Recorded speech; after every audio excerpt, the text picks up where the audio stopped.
அது ஜென்ரலாக சொன்னால் அதான் அர்த்தம். அவர் தான் காவல்துறைக்கு தலைவர், அவர் தான், அதில் எந்த சந்தேகம் கிடையாது. ஆனால் இவைகள் எல்லாம் அப்படி கவனத்துக்கு கொண்டு செல்லப்படுகிறாங்க எனக்கு தெரியாது. இருக்கலாம். அதான் நான் முதலமைச்சரை சான்றுலாம் சொல்ல மாட்டேன். தன் கட்சிக்காரர்களே தப்பு பண்ணால் தப்புன்னு சொல்கிறவர் நான் பார்த்தேன். தப்பு பண்ணுறாங்க பல பேர் சொல்கிறாரு பார்க்க.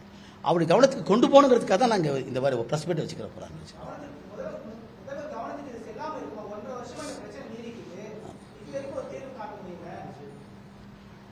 அது நீங்கள் சொன்ன நீங்கள் இன்வெஸ்டிகேஷனுங்கிறது எப்பயுமே புலனாய்வு என்பது ஒரு குறிப்பிட்ட பீரியட் கொடுக்க முடியாது, எப்பயுமே அதுக்கு முடிக்கணுங்கிறதுக்காக. இப்போ சிபிசிஐடிக்கு மாற்றின பிறகு இந்த வழக்கில் 2 பேர் மாற்றப்பட்டு கடைசியாக அம்மா ஒருத்தர் வந்திருக்காங்க. இவங்க விசாரணையினுடைய கூட்டத்தான் அங்கே சொல்லுவாங்க எப்பயுமே. இப்போ ஸ்டேட்டஸ் ரிப்போர்ட் போட்டிருக்காங்க மதுரை நீதிமன்றத்தில். இந்த ஸ்டேட்டஸ் ரிப்போர்ட் என்னங்கிறது எங்களுக்கே தெரியாது, அது கோர்ட்டுக்கு மட்டும் தான் கொடுக்குறாங்க. இந்த ஸ்டேட்டஸ் ரிப்போர்ட் தெரிஞ்சால் தான் நாங்கள் முதலமைச்சர்கிட்ட போய் நேரடியாக கேட்க முடியும், நேரடியாக கேட்போம்.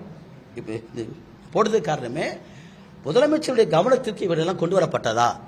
முதலமைச்சர் தான் காவல்துறைக்கு பொறுப்பாளர். அது மட்டுமல்ல, தமிழ்நாட்டில் மட்டும்தான் வன்கொடுமை சட்டத்தினுடைய அடிப்படையில் இந்த தாழ்த்தப்பட்டோர் மற்றும் பழங்குடி மக்களுக்கான ஒரு தனியான ஒரு ஆணையம் நியமிக்கப்பட்டிருக்கு. போறாமே நோடல் ஆபீஸ் இருக்காரு, தனியாக ஆபீசர்ஸ் இருக்காங்க, விஜிலன்ஸ் கமிட்டி இருக்குது, இது இல்லாமல் கியூ பிரான்ச் எல்லாம் இருக்குது.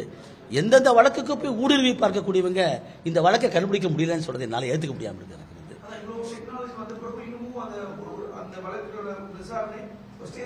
நிக்குதாமா. அது மட்டும் இல்ல, அதுக்கு யாரும் இந்த தலித் மக்களாக இருக்கார்களோ இதுக்கெல்லாம் கொஞ்சம் முன்கை எடுத்து கொஞ்சம் உதவி பண்ணாங்களோ அவர்கள் மீதே தொடுக்கிற மாதிரி வரங்காட்டி தான் நமக்கு பலத்தை சந்தேகம் ஏற்படுத்த போறோம்.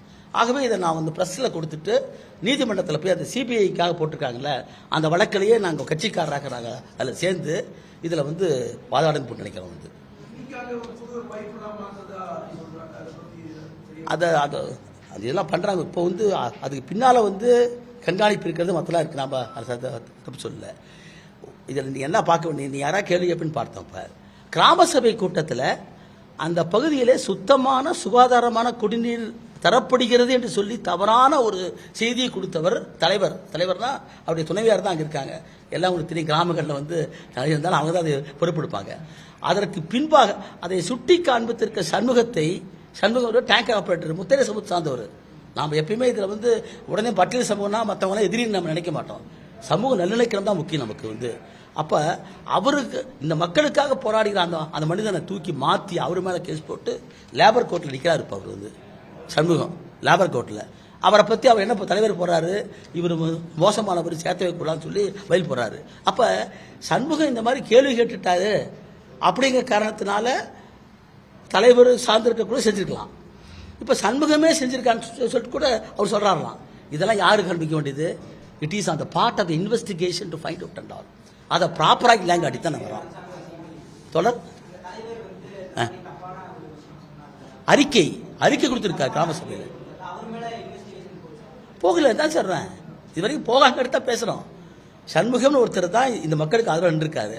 அவர் ஏன் பழி வாங்கி கொஞ்சம் லேபர் கோர்ட் நிற்கிறார். அவர் ஒரு பக்கத்தில் அதிகாரிகள் முன்னிலேயே ஏன் அந்த தண்ணீர் அகற்றப்பட்டது 2. 3வதா ஏற்கனவே அந்த தீண்டாமை கொடுமைகள் நிறைய இருக்குது போறாமே. இப்படி எல்லாம் ஒண்ணுக்குன்னு சேர்ப்பு தான் நடந்தக்கூடிய பல வன்கொடுமை வழக்கு தமிழ்நாட்டில் இருக்குது. கீழாபின்மணி ஆரம்பிச்சு கோகுல்ராஜ் இப்ப இருக்கிற பள்ளிக்கரணை வழக்கு வரைக்கும் இருக்குது. எல்லாமே பார்த்தீங்கன்னா முன்னோக்கு காரணம் இருக்கும். இந்த மோட்டிவை ப்ராப்பராக நீ அனலைஸ் பண்ண. எப்பயுமே குற்ற சம்பவத்துக்கு ஒரு மோட்டிவ் இருக்கு. எப்பயுமே சடன் ப்ரொவோகேஷன் வேற எப்பயுமே.